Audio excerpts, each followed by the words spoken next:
A Nightmare on Elm Street is one of those quintessential horror movies that really define the genre. It's also one of those movies that I never got around to watching, and so I watched it for the first time today and I really enjoyed it. This movie follows 4 high school students that are all dreaming of the same killer, Freddy Krueger, and what I really loved about this movie is the inventiveness of those kills. Everything in the dreamscape was so well done, with some crazy practical effects like the walls pushing in. Freddy Krueger himself was pretty intimidating, and everything around him applied so well to his character's backstory.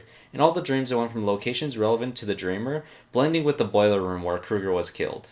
I also loved Nancy in this movie. Her performance was so strong, and when the finale came around, she took on Freddy Krueger with some confidence. Motivated by self-defense and determination to prove that he is real, she defeats him with some really clever tricks. She really does outsmart him in the finale at every turn until the film decides to ruin it with its last scene. To get this over with, I absolutely hated the ending of this movie, so spoilers ahead for the final scene. After learning she can possibly bring Freddy into the real world in a great scene in the sleep institution, she defeats Krueger by taking his power away. She does this by taking him out of the dreamscape, no longer fearing him, realizing that he is only as dangerous as how feared he is. If only she walked out that door free of this nightmare, this movie really could have been great. The movie decides to jerk the audience around, saying the last 20 minutes was all a dream, and that she is still in it. She gets in the car where everyone who died is along with her, and what do you know, the car is dressed up like Freddy Krueger and it drives away.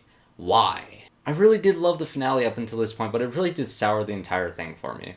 Not to say that this is a bad movie, it's a good movie, don't get me wrong, but it really could have been great. Some more greatness in this movie is in the kills, especially the first one, which was my favorite. You see Tina getting thrown across the room, lifted onto the walls and to the roof, sliced open by an invisible Freddy Krueger. This was visually inventive and pretty terrifying from Rod's perspective. Rod going on the run from what really did look like his doing kept Nancy's father and the rest of the police doubting the existence of Krueger, which I really did like. Even after his death, it still did look like he went nuts, killed his girlfriend, and hung himself in jail. The most gruesome death in this movie was GLEN, played by Johnny Depp in his first role. Say what you will about Depp, but he's a really good actor and I really enjoyed him in this movie. That death was awesome, with him sinking down in the bed and the blood pouring out. I really loved that scene. What was truly scary about it though was a reaction from everyone else, and where you don't really get to see the aftermath, you only get to see the police's reaction to it. This movie also had a very distinct 80s feel to it, which I'm not sure if it was a good thing or a bad thing. In some ways that makes this movie a little bit outdated, but in other ways it makes this movie really a product of its time, which I can admire. Overall, this movie was a lot of fun with some gruesome deaths and a very unique way of telling a simple slasher story.